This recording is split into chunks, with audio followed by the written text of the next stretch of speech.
m'a choisi, m'a sauvé, crois en moi. Oh oh oh, Alléluia, oh oh oh, Alléluia, oh oh, Alléluia, oh oh, Alléluia. Il m'a aimé, oh il m'aime, il m'a choisi, crois en moi, m'a sauvé, m'a changé, a eu pitié de moi. Alléluia. Je le connais, Dans sa parole, je le connais, dans sa je puissance, le connais, oh mes frères, la puissance est du là. pardon, Je le connais, oh mes la frères, puissance est de là. son Je amour, le connais, oh mes frères, la puissance de est là. transformation, Jésus-Christ est oh là. il m'aime, Oh oh oh, il m'aime, Jésus-Christ est là. oh il m'aime, Jésus-Christ est là. crois en moi, Jésus-Christ me est là. fais confiance, Jésus-Christ est là. m'a choisi.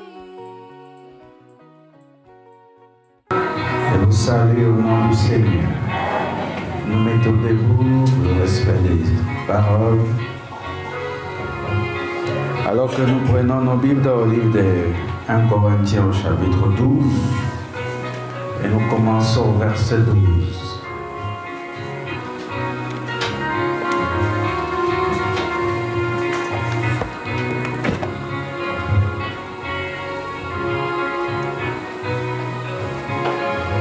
Car comme le corps est un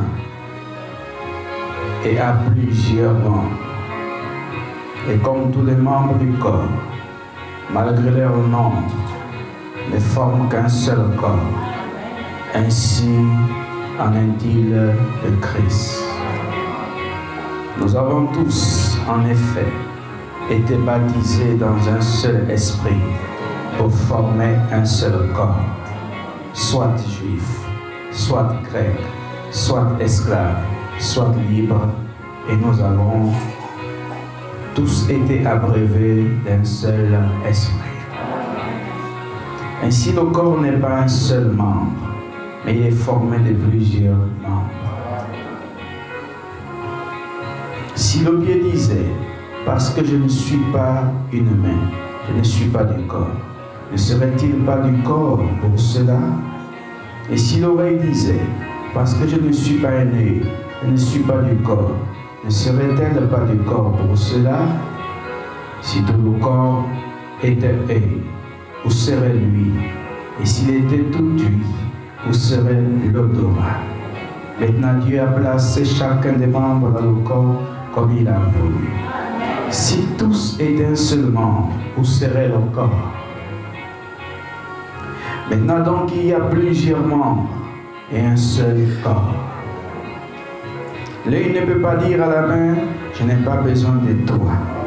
Ni la tête dire aux pieds, je n'ai pas besoin de vous. Mais bien plutôt, les membres du corps qui paraissent être les plus faibles sont nécessaires. Et ceux que nous estimons être les moins honorables du corps, nous les entourons d'un plus grand honneur. Ainsi, nos membres les moins honnêtes reçoivent le plus d'honneur. Tandis que ceux qui sont honnêtes n'en ont pas besoin. Dieu a disposé le corps de manière à donner plus d'honneur à ceux qui n'en ont, en ceux qui en manquent, afin qu'il n'y ait pas de division dans le corps, mais que les membres aient également soin les uns des autres. Et si un membre souffre, tous les membres souffrent avec lui.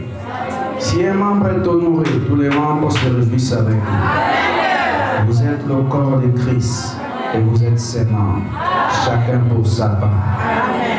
Et Dieu a établi dans l'Église premièrement des apôtres, secondement des prophètes, troisièmement des docteurs, ensuite ceux qui ont le don des miracles, puis ceux qui ont les dons de guérir, de secourir, de gouverner, de parler diverses langues. Tous sont-ils apôtres? Tous sont-ils prophètes? Tous sont-ils docteurs? Tous ont-ils le don de miracles? Tous ont-ils le don de guérison? Tous parlent-ils en langue? Tous interprètent-ils? Aspirez aux dons les meilleurs. Et je vais encore vous montrer une voix par excellence. Amen. Asseyez-vous.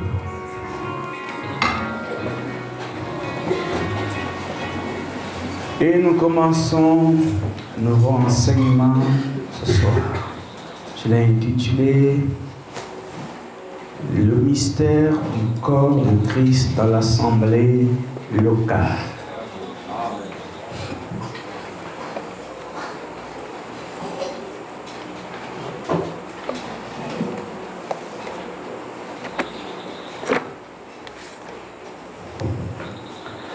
Le corps de Christ est constitué de plusieurs membres tels que je venais de le lire ici. Il a plusieurs membres. À savoir que c'est d'abord un corps mystique. Qui dit mystique dit corps spirituel. Et ces membres forment donc le corps mystique. Ces membres sont appelés autrement les élus, les bienheureux, les choisis ou encore les prédestinés à la vie éternelle. Ce sont ceux-là qu'on appelle les membres du corps mystique du Seigneur Jésus-Christ. Quand vous avez les mains, les pieds, les yeux, les oreilles, le nez, la langue, on appelle ça les membres du corps humain. Et dans l'église, vous avez aussi des frères et des sœurs qui sont les membres du corps local. Tous ceux qui sont membres du corps local, quand on dit corps local, on fait allusion à l'église locale, l'église de la localité, l'église de la région. Tous ceux-là qui viennent à l'église, soit des frères ou des sœurs, on les appelle les membres du corps local. Mais tous ceux qui sont membres du corps local ne sont pas obligatoirement membres du corps mystique. Mais ceux qui sont membres du corps mystique sont aussi membres du corps local. Mais ceux qui sont membres du corps local ne sont pas tous membres du corps mystique. Autrement dit, tous ceux qui sont membres de l'église locale ne sont pas tous des élus. Ils ne sont pas tous les bienheureux, les choisis, les prédestinés à la vie éternelle. Et personne ne peut dire à l'autre que toi, tu n'es pas élu.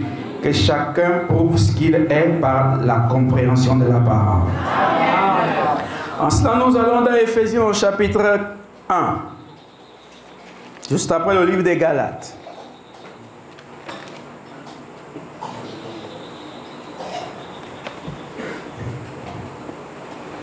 Au verset 4, il est écrit: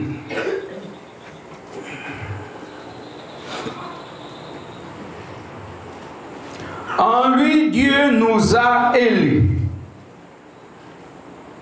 avant la fondation du monde. En lui, lui qui? Christ. Puisqu'il s'agit des membres du corps de Christ. En lui, en Christ, Dieu nous a choisis. En Christ, Dieu a fait de nous des bienheureux. C'est en Christ que Dieu a fait de nous des prédestinés à la vie éternelle.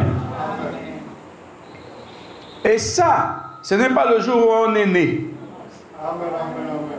Pour ceux qui sont membres du corps mystique, ils ne sont pas devenus des élus lorsqu'ils ont été constitués dans le sein maternel. Ils ne sont pas devenus des choisis lorsqu'ils sont allés aux eaux de baptême. Ils ne sont pas devenus des prédestinés lorsqu'ils ont mis pied à l'église. Au contraire, ce sont ces choses-là qui ont fait en sorte qu'ils viennent à l'église. Et donc il les a choisis, prédestinés. Il les a élus en Jésus-Christ. Il ne les a pas choisis pour une église. Parce que les églises ont commencé. Et les églises auront une fin. Mais il les a choisis en Christ.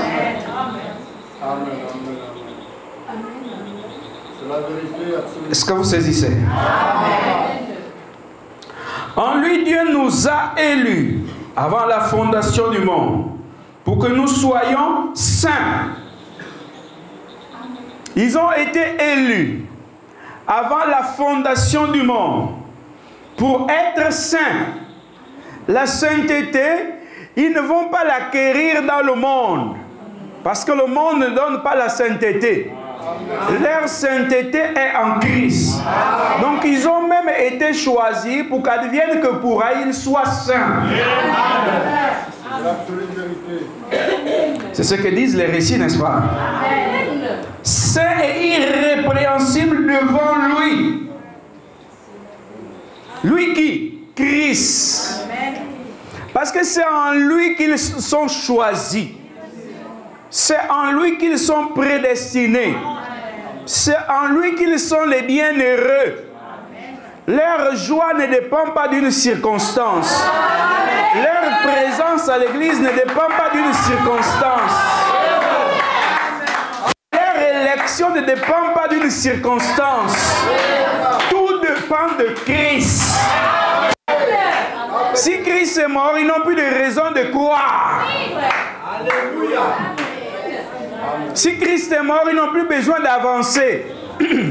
Si Jésus-Christ est mort, ils n'ont plus besoin de croire. Ils arrêtent la marche. Ils abandonnent la foi. Parce que leur Dieu est mort. Ça veut dire que leur Dieu est limité. Ça veut dire que leur Dieu n'est pas éternel. Ça veut dire que leur Dieu a eu un commencement. Et donc il s'est arrêté. Eux aussi s'arrêtent. Mais les élus qui ont été prédestinés et qui sont élus en Dieu, en Christ, parce que Christ est Dieu. Amen. Cela, puisque Christ est éternel, tant que Christ ne s'arrête pas, eux aussi ne s'arrêtent pas. Tant que Christ n'est pas mort, eux aussi ne meurent pas dans la foi. Ils continuent à vivre parce que leur Dieu est vivant. On acclame Jésus. Amen.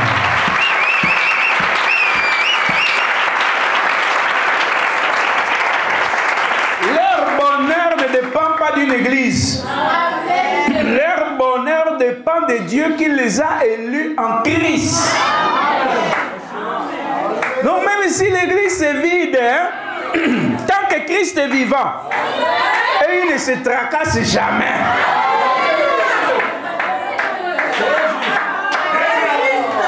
Même si certains abandonnent, ils ne peuvent pas abandonner. Parce qu'ils n'ont pas été élus les uns dans les autres. Ils ont été élus en lui. Et lui, c'est Christ illimité qu'il est. Et aussi continuer avec lui. C'est là où il y a la différence entre les membres du corps local et les membres du corps mystique. Les membres du corps local, dans la parabole, on les a aussi appelés les conviés. C'est vrai que les membres du corps mystique sont aussi conviés. Mais les membres du corps local, qui ne sont pas élus en lui ont un défaut. C'est qu'une fois arrivés à l'invitation, ils se contentent de ce que Dieu enlève de leurs défauts. Une fois que leurs défauts sont ôtés, parce que lorsqu'ils ont été conviés, ils étaient infirmes, ils étaient estropiés, ils étaient aveugles, ils étaient boiteux, sales, pauvres et tout. N'est-ce pas? Une fois que Dieu a commencé à changer leurs conditions, alors ceux-là, ils se disent qu'ils n'ont plus besoin de Dieu. Ils ne vont jamais plus loin. C'est ce qu'on a appelé les croyants limitrophes qui ont eu leur arrêt dans le désert.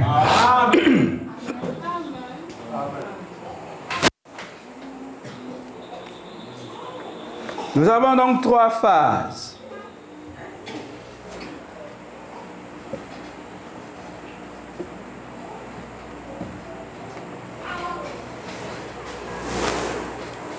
Nous avons ici le corps local qui est l'église locale, qui est le bâtiment. Amen. Tout le monde est appelé ici. Tout le monde chante ici. Mais la marche est difficile. On a dit que ici c'était un méli-mélo. Amen. Tout le monde ici a des défauts.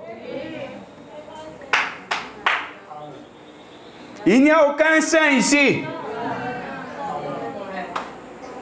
Et on commence la marche.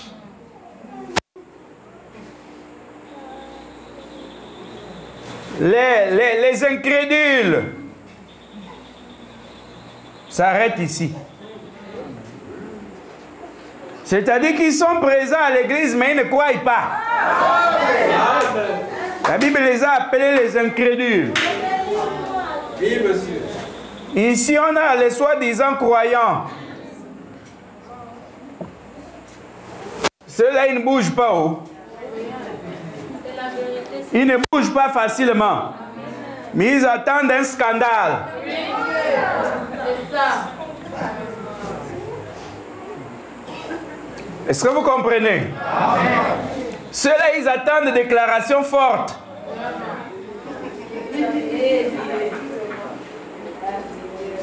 C'est parce que quand Jésus a dit, celui qui ne mange ma chair et ne boit de mon sang n'a point la vie en lui, ils ont dit que c'est trop fort. Ça, on n'a jamais entendu ça. Tout de suite, 70 sont partis. On ne force pas. Ceux-là, ils ne cherchent pas trop. Ils sont étouffés. Dès qu'une déclaration sort, oh non, ils sautent sur l'occasion. Ils doivent partir. Et c'est comme ça. Amen. Et quand tous les autres sont restés, Jésus a dit, mais vous, vous êtes restés pourquoi? Suivez les autres qui sont partis. Et là, Pierre a dit, mais à qui irons-nous? C'est toi qui as les paroles de la vie. Mais regardez, et même quand Pierre a dit ça ici, il n'était pas encore arrivé là. Il était prédestiné à croire. Mais il n'était pas encore un croyant authentique. Parce que quand il a dit, à qui irons-nous? C'est toi qui as les paroles de la vie éternelle. Judas Iscariote était là.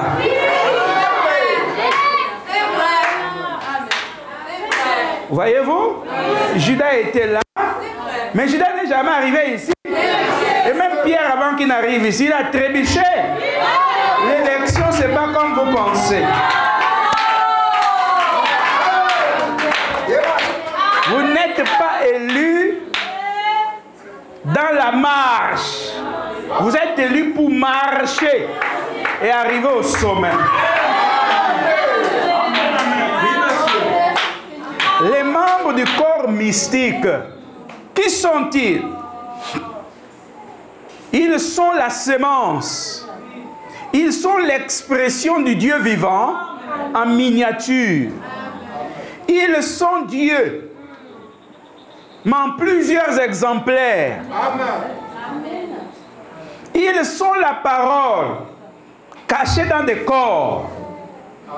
Ils sont lui. Ce sont ses images. C'est comme quand vous avez fait des enfants, chacun a son visage. Mais ils sont tous formés de votre sang. Plusieurs exemplaires, mais la même sémence. Et qu'est-ce que la sémence pour ce cas-là? Mais c'est le sang.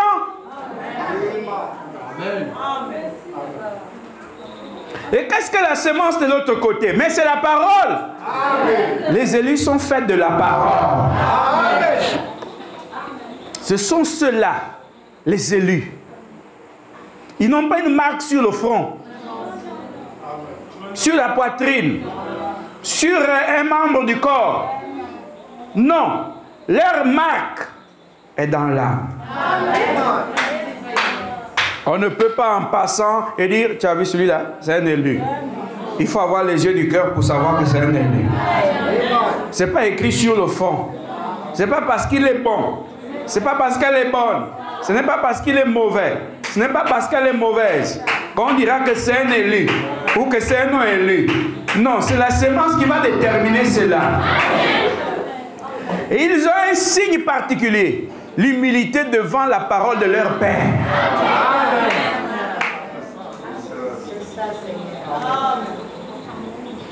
Écoutez. En lui, Dieu nous a élus avant la fondation du monde, pour que nous soyons saints et irrépréhensibles devant lui, sans être accusés devant lui, sans aucune faute devant lui. On n'a pas dit devant l'Église, on n'a pas dit devant les hommes, mais d'abord devant lui. Amen. Lui qui? Mais c'est lui qui nous a choisis. Nous ayant prédestinés dans son amour à être ses enfants d'adoption par Jésus-Christ selon le bon plaisir de sa volonté. Et nous avons vu dans la semaine qui est passée qu'il a dit, notre Père qui est aux cieux, que ton règne vienne. Que ta volonté soit faite sur la terre comme au ciel. Donc il s'agit d'abord là de la volonté de Dieu. Qu'est-ce que Dieu veut? Sa volonté. Maintenant il dit que nous sommes prédestinés dans son amour à être ses enfants d'adoption. Ces mots ne sont pas corrects. Parce que quand vous prenez l'adoption, c'est comme si on appartenait à quelqu'un d'autre. Et maintenant, Dieu vient nous adopter. Pourquoi? On a utilisé le mot adoption. C'est parce que sachant que nous sommes dans le monde, nous sommes donc sans Père céleste. Tous les humains sont des orphelins du moment où Dieu n'est pas. Et du moment donc ils sont des orphelins, Dieu vient maintenant les reconnaître comme étant ses enfants. Et là maintenant on va parler de l'adoption. En fait, il vient les reconnaître devant le monde mystique et devant le monde physique. Que vous voyez tous ceux qui sont en train de marcher là, malgré que vous les voyez comme s'ils n'avaient pas de père. Mais moi, Dieu, je suis leur père. Et le verbe adopter ici n'est pas bien placé. Parce qu'il vient plutôt nous reconnaître.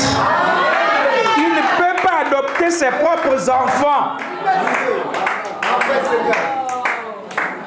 Le monde mystique des ténèbres et devant le monde physique, Dieu reconnaît qu'il vous a donné son esprit. C'est la marque de... Il nous a adoptés. Mais nous étions d'abord à qui? Nous sommes à lui avant que le monde même ne soit.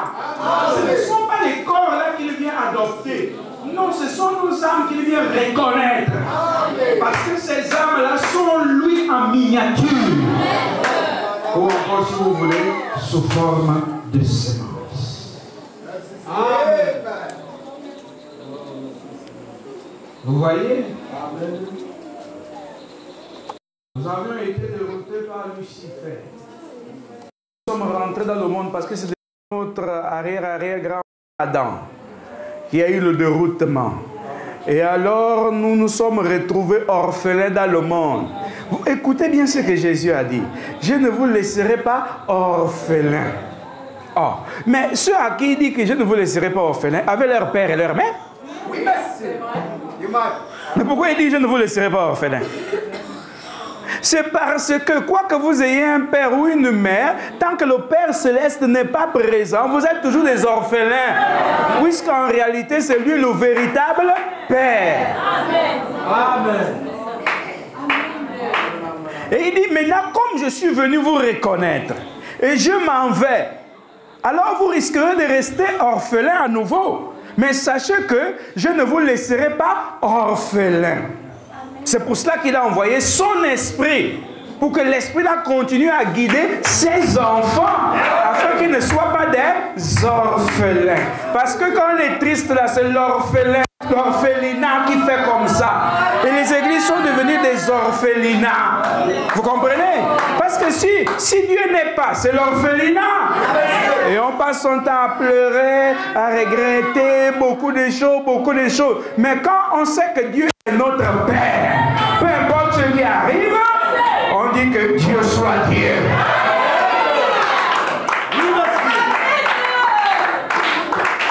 Et maintenant, ces membres du corps de Christ, ils sont plantés. Ils sont plantés en lui. Ils ne sont pas placés en lui.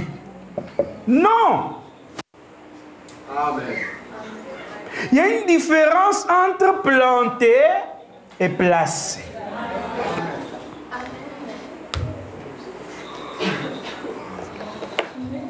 Vous voyez? Quand on prend les boutures de tubercules, on les place quelque part, ça va pousser haut.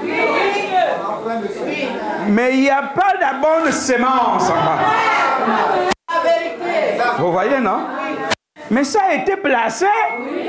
Et ceux qui ne sont pas élus sont placés dans l'église locale. Ils peuvent avoir des feuilles, la gentillesse, la communion et tout. Mais leurs racines ne sont pas enfouies dans le sol.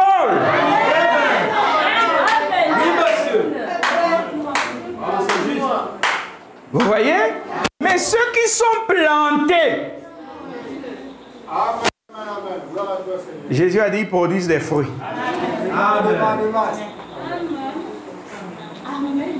Vous voyez? Les tarons poussaient seuls, prenez la peine de les enlever et les planter.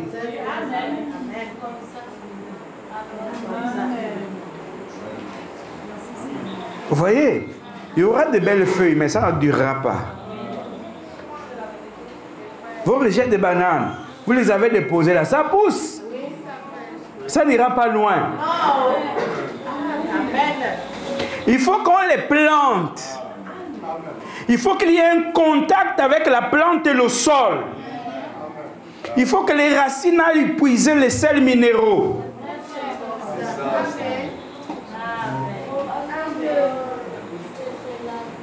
Sinon, vous n'aurez pas une bonne récolte. Et si on vous a placé dans l'église locale, il n'y aura pas la bonne récolte. Il faut qu'on vous plante en lui. Et si on vous a planté en lui, vous êtes plus grand que l'église locale. Amen. Votre foi n'est pas limitée aux événements et aux circonstances de l'église locale. Amen. Puisque vous êtes planté en lui, c'est de là-bas que vous tirez la vie éternelle. Mais si vous êtes planté dans l'église locale, vous allez tirer la vie éternelle d'où?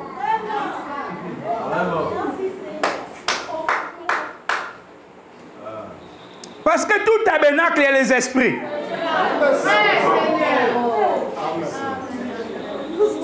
Ne sois pas heureux d'avoir les feuilles. Mais observe si tes racines sont enfouies sous terre. Ne sois pas heureux de dire Amen, Alléluia. Mais fais l'examen de conscience pour savoir si ta foi est ancrée en lui. Parce que l'arbre ne doit pas dire qu'il est fort parce que c'est la saison sèche. Attendons quand il y aura les grandes pluies et les vents. Et là, l'arbre aura son test. Et vous serez testés. Et les tests viennent dans la parole. Et c'est celui qui réussit au test qui sera béni. Amen. Mais il y en a qui tombent. Et il y a des arbres en forêt qui ne sont pas droits. Et parce qu'ils ont choisi de se pencher. Vous les trouvez tordus. Et à un moment, ils ont voulu se relever. Mais que suivaient-ils? Ils voulaient suivre la présence du soleil. Mais ils ne sont pas allés très loin parce qu'ils ont suivi les penchants de leur cœur. Mais il y a des arbres qui sont très droits. Et parce qu'ils ont suivi la présence de la lumière. Et il y a les croyants qui suivent Christ. Et il y a les croyants qui suivent les penchants et les mouvements dans l'église. Et ceux-là sont toujours tordus. Voyez-vous? Et s'ils avaient écouté le soleil, ces arbres-là seraient droits. Puisqu'ils sont plantés, ils ont été plantés en lui. Et puisqu'ils sont plantés en lui, tout ce qui est en lui doit pousser en eux. Amen. Y a-t-il l'humilité en lui? Oui. Alors en eux, il y aura l'humilité. Amen. Y a-t-il la paix en lui? Donc en eux, il y aura la paix. Y a-t-il la persévérance en lui? En eux, il y aura la persévérance. Y a-t-il la joie en lui? Mais en eux, il y aura la joie. Y a-t-il l'amour en eux? En lui? En eux, il y aura l'amour. Ce qui n'est pas en lui ne poussera pas en eux. L'enseignement est censé montrer à chacun le chemin qu'il a choisi. Amen. Et pour qu'il ait la possibilité de dire, est-ce que je dois continuer sur ce chemin ou je dois prendre un autre chemin? Parce que même l'arbre qui a commencé à se pencher, certains se sont rendus compte qu'ils prenaient la mauvaise direction et ils se sont redressés. Ils ont compris que le soleil n'était pas de ce côté, mais le soleil était au-dessus. Et ils ont suivi le soleil. Et il y en a qui ont persisté dans la bêtise. Et ils n'ont jamais eu la présence du soleil sur eux. À vous de voir. Parce que dans la marche aussi, ce n'est pas un forcé. C'est celui qui veut. Et Jésus a dit que celui qui veut, vienne. Puisqu'ils sont plantés en lui, ils doivent bénéficier de tout ce qui est en lui. La compréhension claire de la parole dans leurs âmes, ils doivent pouvoir bénéficier de cela. Amen. Ils ne doivent pas être troublés. Parce qu'en lui, il n'y a pas le trouble. La forêt est bousculée par le vent. Mais le vent ne demeure pas dans la forêt. Le vent passe. Et laissez passer le vent. Mais ne soyez pas emportés par le vent. Et surtout ne suivez pas le vent. Amen. C'est le vent qui est venu trouver la forêt. Ce n'est pas la forêt qui a trouvé le vent. Et les épreuves, les attaques, les problèmes viennent vous trouver. Laissez les problèmes passer. Et que la paix soit dans vos cœurs.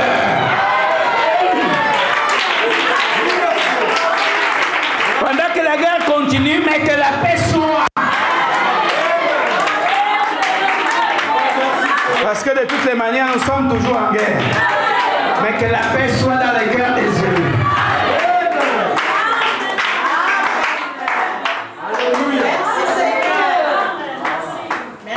J'aime que je prêche avec le naturel pour que vous puissiez comprendre le spirituel. La Bible étant le recueil des récits de ce que Dieu a fait avec les autres autrefois. Mais quand il arrive avec nous, il y a des problèmes différents, des situations différentes dont la Bible ne fait pas état. C'est pourquoi le Dieu vivant ne gouverne pas le monde par la Bible écrite. Il gouverne le monde par Jésus-Christ. Même vous, votre vie n'est pas écrite dans la Bible. On n'a pas dit qu'il vous a élu dans un livre. Mais l'apôtre a dit, ce qui est écrit dedans a été écrit pour notre instruction. Il n'a pas dit pour notre salut. Amen. Le seul livre du salut, c'est Jésus-Christ. Donc, ce livre nous sert en quoi? Il y a des choses que nous voyons, oh, les autres ont vécu ça donc. Mais Dieu n'a jamais gouverné le monde par la Bible écrite. Amen. Amen. Allez-y en Inde, c'est différent. Allez-y aux États-Unis, c'est différent. Allez en Europe, c'est différent. Descendez en Afrique, c'est différent. Pourquoi? Dans la Bible, vous retrouvez les traditions même des Juifs. Amen. Les péchés des enfants hébreux. Mais c'est dedans. Et c'est ce que vous appelez comme ça que c'est la parole de Dieu. Non. La parole de Dieu, c'est quand il venait les redresser.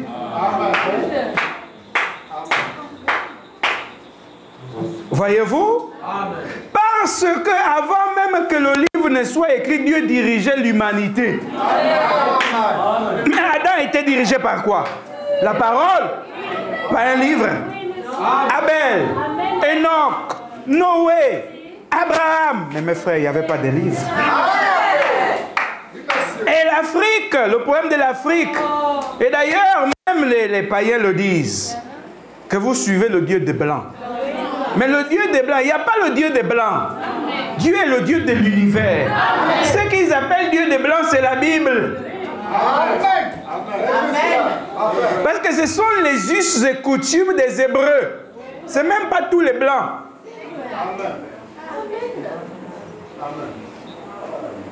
On m'accuse qui démonte la Bible et tout. Mais quand il a dit à Noé construire l'arche, c'était la parole, ce n'était pas la parole. Mais Noé devait avoir quel livre pour construire l'arche? Pour prendre des données pour construire l'arche. C'est parce que Dieu parlait directement à Noé. Et notre problème, c'est que nous n'avons pas la foi qu'il faut. Et nous pensons que Dieu résout tous les problèmes par la Bible.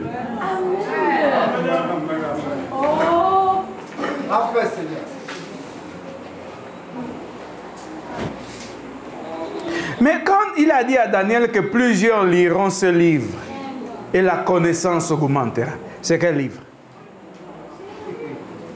Il s'agissait de Christ. Parce que tout ce qui est de vous est planté en Christ. Et remarquez, les événements actuels ne peuvent pas être des événements d'une autre époque. Et comme tout évolue, même dans la science, tout évolue. Et Dieu est le Dieu illimité. Vous voyez? Et si vous n'avez pas la foi, vous aurez du mal à me suivre. Remarquez. Quand Saint Paul a prêché le livre d'un Corinthiens 12, précisément à partir du verset 12, c'est aucune loi. Mais il a pris le corps humain.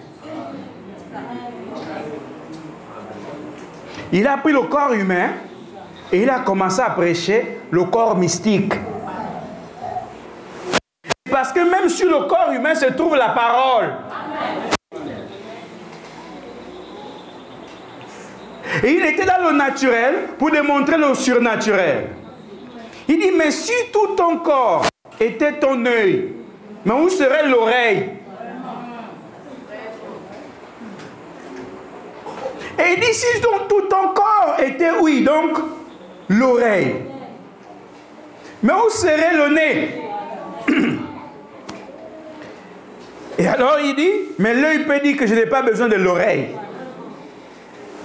Mais ce n'est pas parce que l'œil a dit qu'il n'a pas besoin de l'oreille que l'oreille n'a pas sa raison d'être.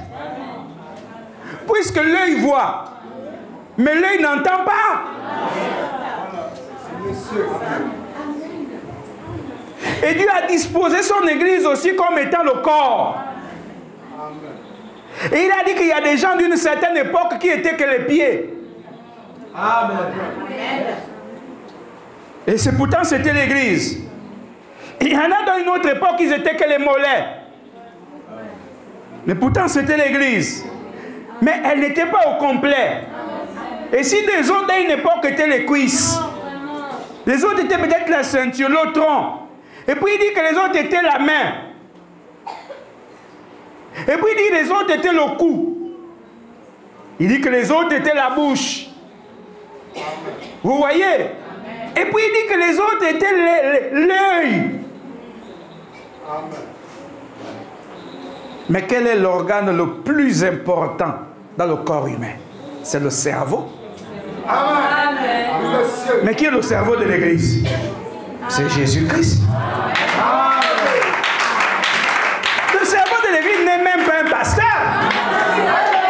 C'est le Seigneur Jésus-Christ.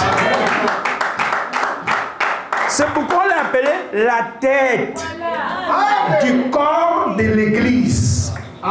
La tête de l'église.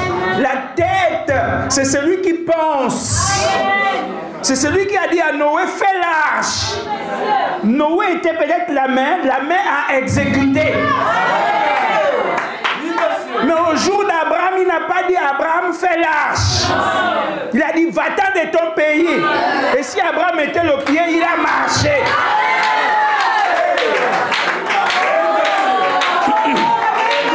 Est-ce que vous comprenez cela? C'est lui le cerveau. Est-ce que tout ce que le cerveau dit au corps, c'est écrit dans un papier? Le cerveau agit en rapport avec les circonstances. Il donne des réflexes même aux yeux, en rapport avec les circonstances. L'œil est tellement prudent qu'à moins de mouvement, il se ferme, vous ne vous rendez même pas compte qu'il s'est fermé. Vous avez fermé combien de fois les yeux depuis que vous êtes là? Mais c'est le cerveau qui analyse tout ça. C'est plus que l'ordinateur. Est-ce que vous comprenez? Et Dieu n'étant pas bloqué par une situation, il a tout planifié. Il planifie tout et il vous met dans une saison spéciale. Et parce que vous ne pouvez pas vivre dans une autre saison, puisque si on vous avait demandé de vivre au temps de Noé, vous aurez eu du mal à monter dans le bateau, parce que votre foi ne concorde pas avec le bois, avec l'arche. Votre être intérieur a été façonné de telle sorte que vous puissiez croire à l'enlèvement. Mais l'être intérieur de Noé a été façonné de telle sorte qu'il croit que le salut est dans l'arche. Mais pourtant c'est un élu. Votre pied a des capacités que vos mains ne pourront jamais avoir. Mais pourtant ce sont tous des membres du même corps. Vous qui doutez des saisons, vous qui pensez que les saisons ne changent pas, vous qui pensez que Dieu ne change pas des messages, vous qui pensez qu'on doit répéter ce qui avait été dit, mais le corps vous prouve que ce n'est pas correct. Parce que le pied ne fera que marcher. Et si vous dites à la tête de marcher comme le pied, ça ne marchera jamais. Et si vous dites au pied de faire comme la main, ça ne marchera jamais. Amen. Regardez vos mains. Tu peux essayer de devenir le pied. Tu ne le seras jamais. Et c'est pourquoi Noé ne pouvait pas dire « quittons l'Égypte pour Canaan ». Lui, il devait avoir le marteau et la scie. Amen. Dans le plan, quand il a été élu en Christ, avant la fondation du monde, Dieu ne l'a jamais vu marcher de l'Égypte pour Canaan. Donc, quoique élu, il n'avait pas les capacités de faire 40 ans au désert.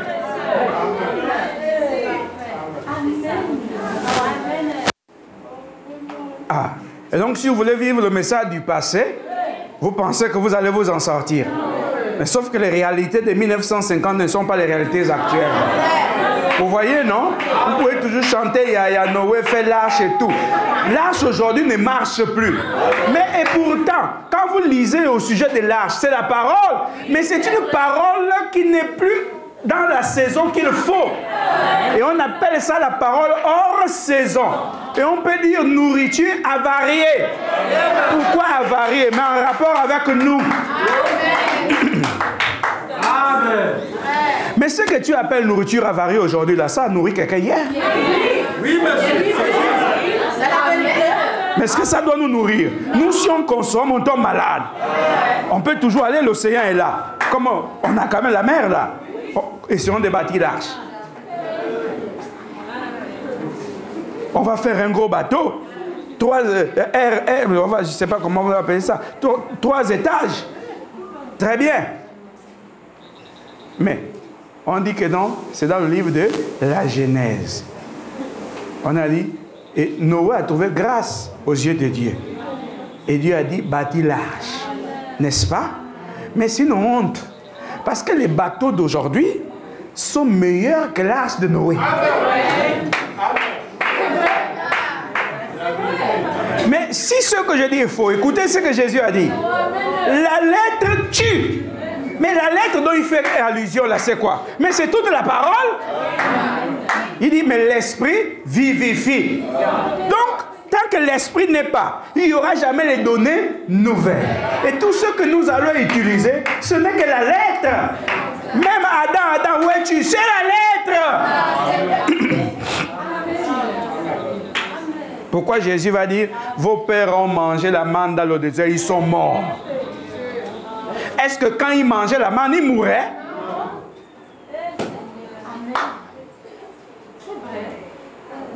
Ils recevaient la vie, non? Mais Jésus dit, ils sont morts. Il dit, mais il n'en est pas ainsi du pain qui est descendu du ciel. Celui qui me mange ne mourra jamais. Ah! Alors, vous pensez que les Hébreux jouaient quand ils prenaient les cailloux pour lapider Jésus? Ils étaient dépassés. Ils étaient conscients que Moïse était prophète. Et que leurs pères ont fait 40 ans dans le désert. Grâce à cette manne. Et toi tu dis qu'ils sont morts? Est-ce que vous voyez? Quand vous avez la lettre, vous avez la religion. Et la religion vous couvre. Ça fait qu'on dise, oh, vous partez à l'église. Mais en réalité, vous n'êtes pas différent de ceux qui se rassemblent dans l'Ombanja. C'est ça la religion. Quand il n'y a que la lettre, ça tue. Amen. Oh Jésus. Ah, c'est là on dit non. Il sabote le message.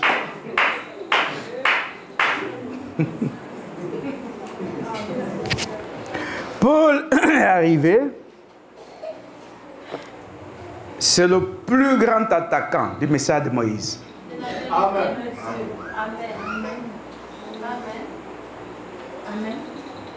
Vous voyez, pendant qu'il se battait toujours sur la circoncision, qui ne venait même pas de Moïse. Vous voyez, ça partait depuis les patriarches. Ils ont attribué cela à Moïse. Ils ont créé des problèmes aux disciples de Moïse, plutôt de Paul. pour qu'avant de rentrer dans le temple, il soit circoncis. Paul dit quoi? Ce n'est pas la circoncision de la chair qui compte, mais la circoncision du cœur. Ça a créé des années. Pourquoi d'après vous a-t-il passé la majeure partie de sa vie dans les prisons? Ce n'était pas un voleur, ce n'était pas un assassin, c'est à cause de la parole. On le faisait même bastonner dans les commissariats à cause de la vérité qu'il prêche. Donc ce qui est, la Bible dit aussi ce qui a déjà été.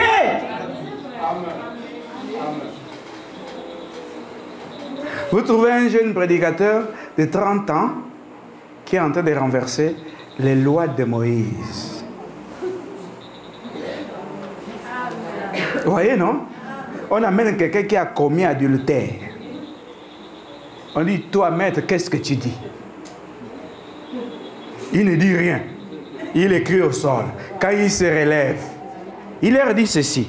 Si l'un de vous, quelqu'un parmi vous, n'a jamais péché, donc il jette la première pierre. Et puis il s'est mis à écrire. Quand il s'est relevé, il n'y avait que les cailloux, ils sont partis. Mais en réalité, beaucoup là avaient convoité cette sœur-là.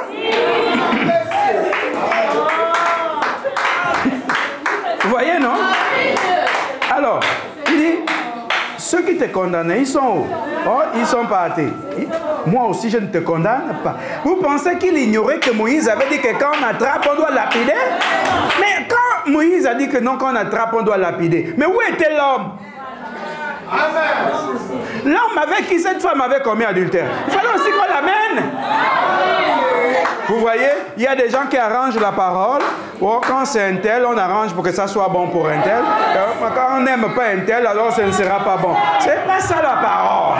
La parole, c'est un problème de vie ou de mort. La parole que vous entendez, la donne la vie. Cette même parole, si elle est mal prêchée, elle donne la mort. Amen.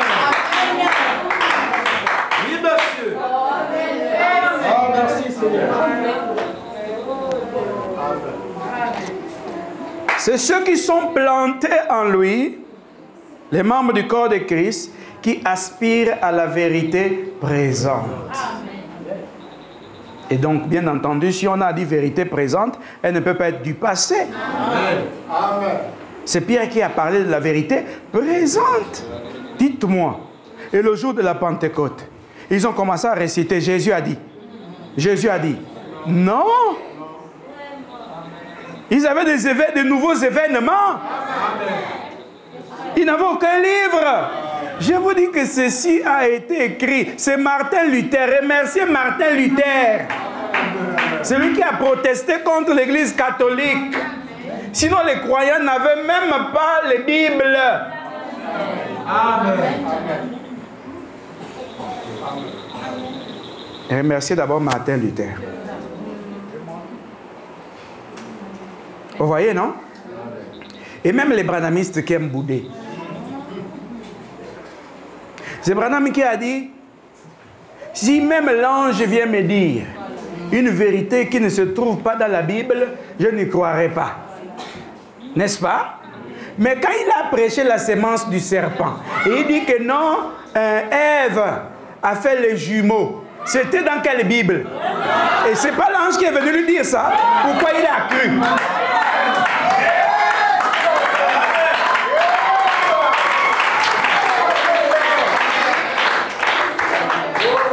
Est-ce qu'il est mentionné dans la Bible que Ève avait fait les jumeaux? Qui est venu lui dire ça? N'est-ce pas l'ange? Pourquoi il a cru? Mais c'est parce que la Bible, c'est pas ça. La Bible, c'est Christ.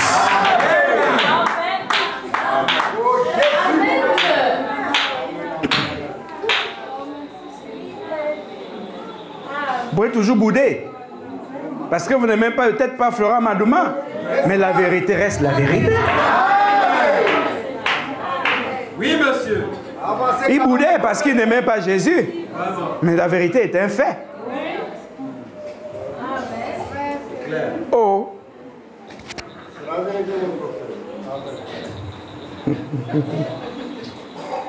La vérité est têtue. Quand on dit le drapeau est vert, jaune, bleu, c'est têtu. Tu peux essayer de tourner les couleurs, ce sera plus le Gabon.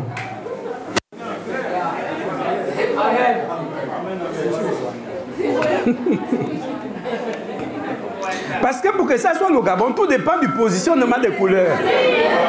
Amen. Tourne ça un peu. Ce sera le vert, jaune, bleu. Mais ce n'est plus le Gabon. Amen. Et on était étonnés un jour à un quartier là-bas à Lambaréné, quand on passe, le chef a tourné le drapeau. On était dépassés, mais ça c'est quel pays encore? Parce que pour lui c'est juste le vert, jaune et le bleu. Et comme les gens, pour eux la parole c'est la parole. Non! La parole est saisonnière. La parole est générationnelle.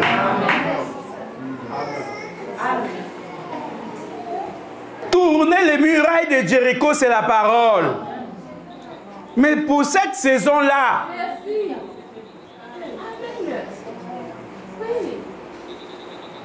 vous comprenez? Combattre les Philistins, c'est la parole. Mais c'est pour cette saison-là. Ça ne tient pas aujourd'hui.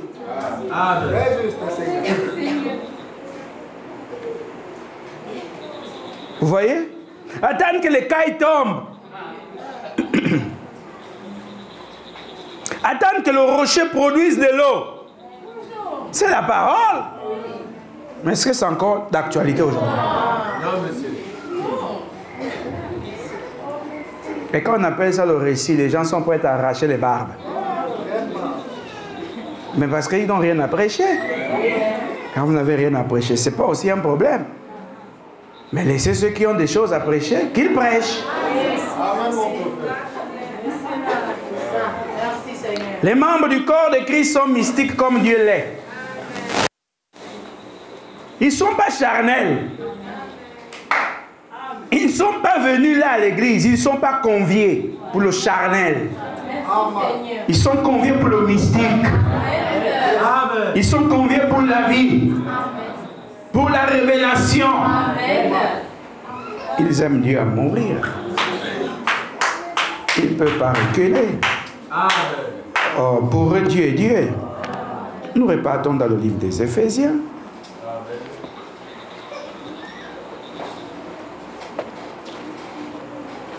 Toujours là après le livre des Galates. Chapitre 1. En lui, Dieu nous a élus avant la fondation du monde, pour que nous soyons saints et irrépréhensibles devant lui. Nous ayant prédestinés dans son amour à être ses enfants d'adoption, par Jésus-Christ, selon le bon plaisir de sa volonté. Dans sa volonté. Dans son bon plaisir, il nous a prédestinés. Et le mot prédestiné est mal compris par les religieux. Parce qu'ils se disent, un tel a dit Dieu, en enfer, un tel au ciel. Non, ce n'est pas ça la prédestination. Non. C'est pas ça la prédestination. Dieu n'est pas injuste. Disons que ceci c'est le temps. Ça c'est vous. Vous êtes tous dans le temps. Vous voyez, non? Mais le temps c'est quoi? C'est comme un rideau pour Dieu. Il peut plier ça. Il peut déplier. Vous voyez? Mais l'éternité est au-dessus du temps. Le temps est un espace. Et le temps mange tout. Oui, monsieur. Amen. Le temps mange le bois, le fer. Ça mange même l'homme. Oui, monsieur. Oh, est-ce que le temps c'est quelque chose qu'on peut dire qu'on est fier? Non, monsieur.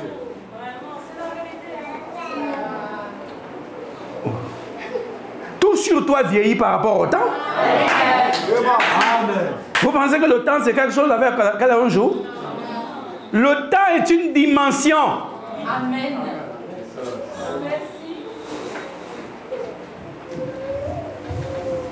Maintenant, ce même temps, Dieu l'a dans sa pensée, avant même qu'il ne soit placé ici. Amen. Dieu voit le temps. Et il voit les hommes qui vont parcourir le temps. Mais tout ça, il n'y a que Dieu qui voit. Amen. Personne ne voit. C'est Dieu seul qui voit le temps.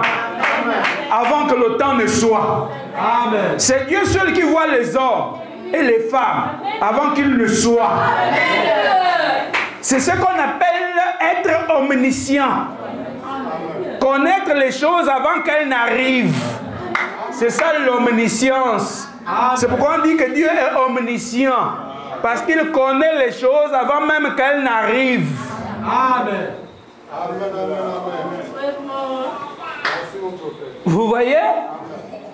Et comme il connaît par son omniscience, il voit le temps, il voit les humains. Et puisqu'il est omniscient, et il est aussi omnipotent, c'est-à-dire qu'il est tout puissant, il voit comment lui-même il propose la parole aux gens dans le temps. Amen. Et il voit aussi comment le temps devient mauvais. C'est pourquoi le temps a eu un commencement. Et il voit aussi la fin du temps. Parce que quand vous parlez c'est la fin du temps, vous vous dites que non, c'est parce que Branham est venu. Mais le temps, Dieu a vu la fin avant même que Adam ne soit.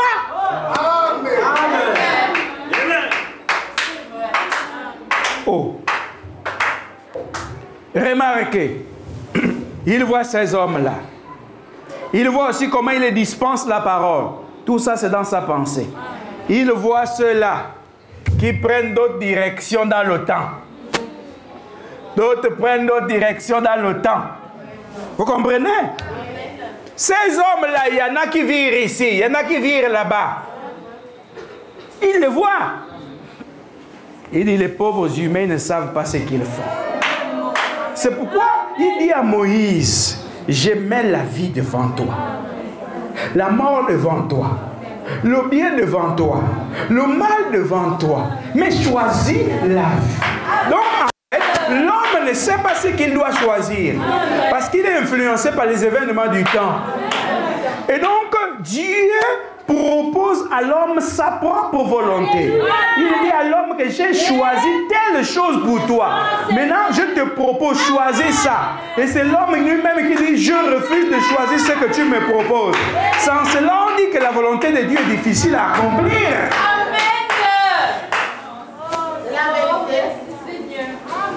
Et maintenant, quand il choisit, il place toutes ces choses dans le temps.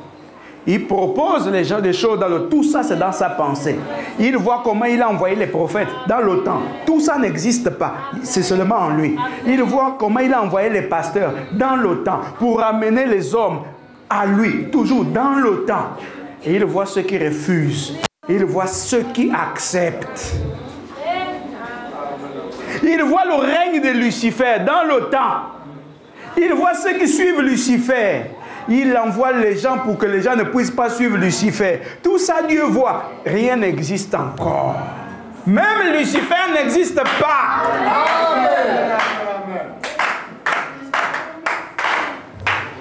Amen. Vous comprenez? Et même Lucifer et ses anges, vous connaissez, ne sont pas comme Michael et les autres anges. Tout ça, c'est l'omniscience de Dieu. Il voit les gens qu'il doit créer et il voit ceux à qui il doit modifier la constitution à cause de leur rébellion. Oh. Ça peut être difficile, ce que j'explique. Mais croyez quand même. Oh, croyez. Et maintenant, quand il envoie les prophètes, toujours dans sa pensée. Et disons que celui-ci, c'est Jean Bosco. Ça, c'est Marguerite. Et ici, on a le prophète. Il parle à Jean Bosco. Tout ça, c'est dans la pensée de Dieu. Jean Bosco refuse. N'est-ce pas? Il parle à Marguerite. Marguerite accepte. Vous voyez, non? Et Dieu dit, mais la guerre est violente dans le temps. Si je laisse Marguerite qui a accepté, telle qu'elle est, elle finira par sombrer comme Jean Bosco. Alors, je vais choisir Marguerite et je vais donner à Marguerite une constitution différente. Regardez, Marguerite n'est pas encore sur terre. Elle n'est qu'une pensée. Donc, quand Dieu va créer Marguerite, c'est avec une constitution différente de celle de Jean Bosco.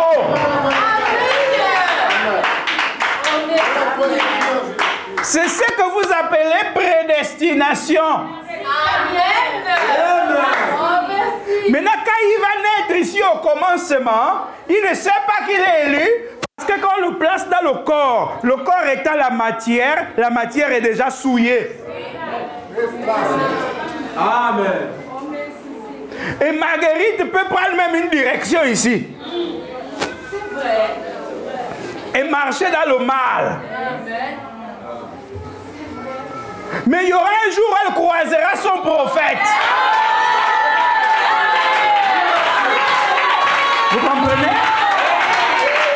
Et quand elle va croiser son prophète, elle va entendre la voix. Et Jésus a dit, mes brebis entendent ma voix. Et elles me suivent. Parce que ce n'est pas la voix de l'homme là qu'elle écoutera, mais dans la voix de l'homme, il y a la voix de son Créateur. Or, la voix de son Créateur est déjà dans sa constitution ici.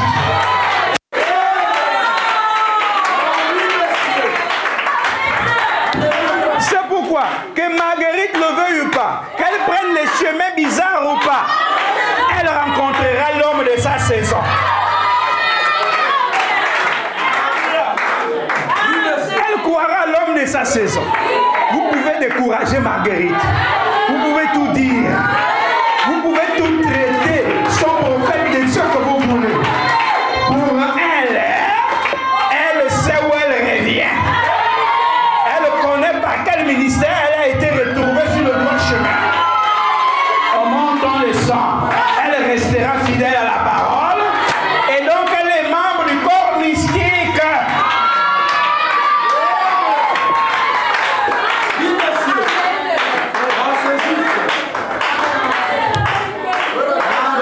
Mais ça n'empêche pas Jean Bosco de venir aussi à l'église. Mais sauf qu'avant que le monde ne soit, Dieu avait vu Jean Bosco refuser ce prophète. Et donc vous êtes surpris de voir Jean Bosco bouder de la parole. Non, avant que le monde ne soit, Dieu par son omniscience l'a vu bouder. Et qu'est-ce que l'omnipotence a fait? L'omnipotence a fait que Marguerite soit transformée. L'omnipotence, c'est le fait que Dieu soit tout puissant. Et il peut changer tout ce qu'il veut. Et l'omniprésence de Dieu a fait en sorte que malgré les chemins que Marguerite prenait, il avait un œil sur elle. C'est pourquoi elle n'est pas décédée avant de croiser l'homme de son œuvre.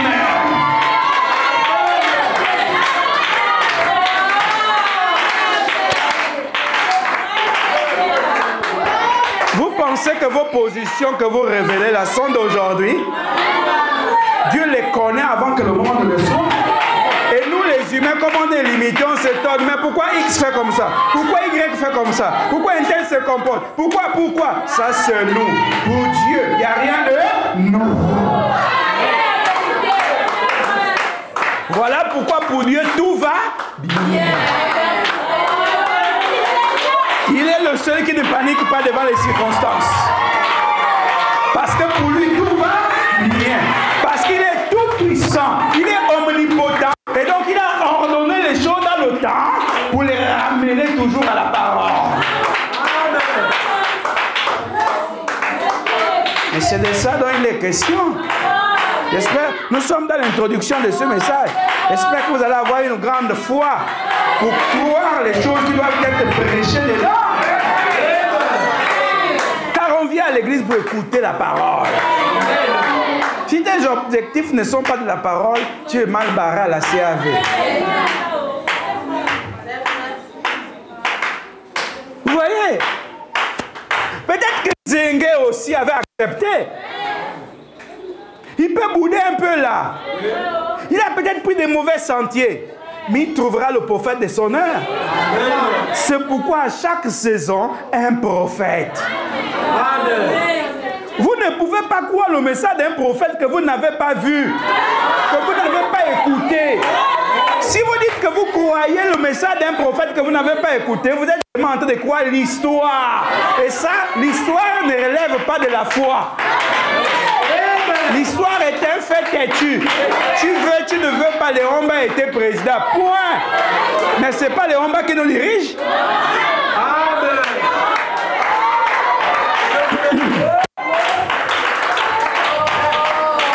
Est-ce que le fait que Léomba ait été président du Gabon, ça fait que Léomba soit ton président? Il était président de quel Gabon? Du Gabon des années 60, je ne sais pas. Vous comprenez? Le Gabon reste le Gabon, mais le Gabon a des années et des périodes. L'église de Dieu reste l'église, mais l'église a des années, des périodes. Et dans ces périodes, les hommes changent. C'est pour ça qu'on a dit, Jésus-Christ peut changer de corps, de saison, mais son esprit reste le même. Changer de corps, est-ce qu'il utilise encore le corps de Branham? Est-ce qu'il utilise encore le corps de Noé? Est-ce qu'il utilise le corps de Paul? Mais pourtant c'est le même hier et éternellement.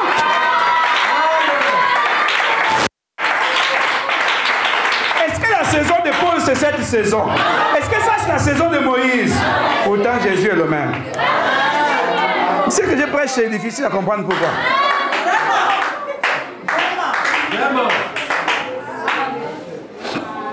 C'est quoi tout l'enfant a essayé de m'abattre pour que j'arrête de prêcher ce que je prêche là, et afin que vous ne soyez plus éclairés. Qu'est-ce que vous irez écouter dans les églises? Dieu a fait à 1900 ans, il a dit à 1900 ans. C'est l'histoire. Vous êtes enrichis derrière un prophète qui est déjà passé. C'est pas ça le don, c'est pas ça l'appel. Quand Dieu t'appelle, il te donne un mandat. Et il te dit ce que tu dois faire.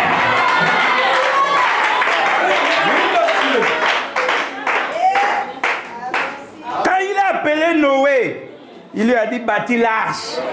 Amen. Quand il a appelé Élie, il a dit renverse les autels de Baal. Mais je vous dis la vérité. Quand il a appelé Moïse, il a dit va me prendre le peuple et amène-le. Quand il a appelé Josué, il dit fais-les rentrer à Canaan. Quand il a appelé Jésus, il dit sors-les du judaïsme. Mais comment vous, il vous a appelé pour faire quoi? Quand il a appelé Branham, il a dit sors-les de la dénomination. Mais il vous a appelé pour faire quoi? Pour lire seulement paragraphe temps.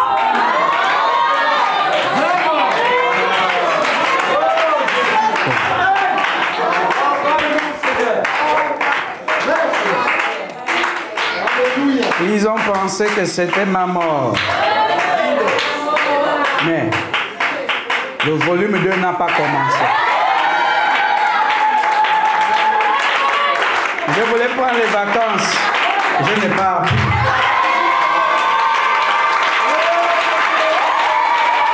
Oui, je n'ai pas fait en vacances.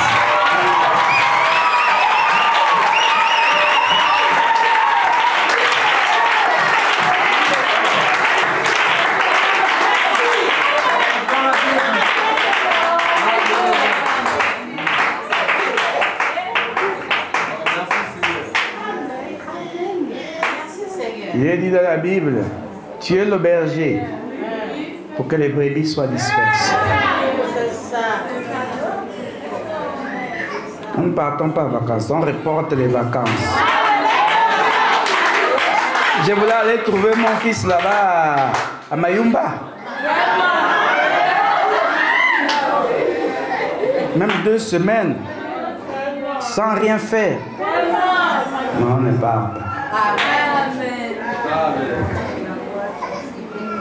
Il a dit, mais berger, viens.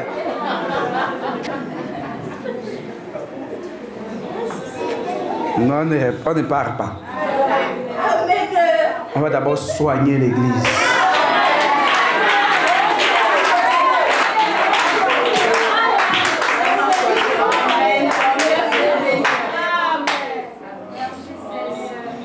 Les membres du corps de Christ sont mystiques.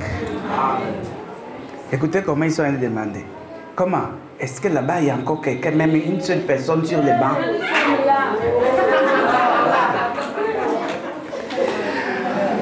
Est-ce qu'il y a encore quelqu'un qui est assis dans l'église? Ils ne sont pas tous partis.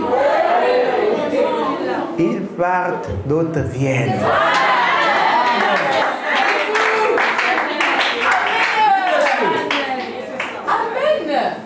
C'est juste. Mon Dieu, quand tu prépares bien, tu n'as pas besoin de faire les fétiches pour que les gens viennent manger.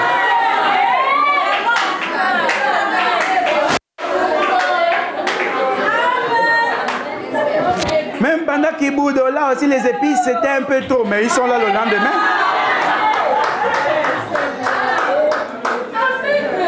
Oh non, il y avait trop d'huile dans les gâteaux là, mais tu es revenu là.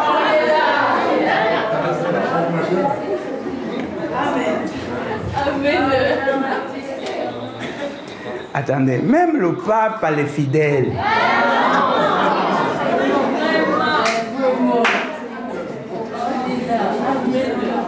Oh, et craignons Dieu. Craignons Dieu. Que Dieu soit Dieu pour ça.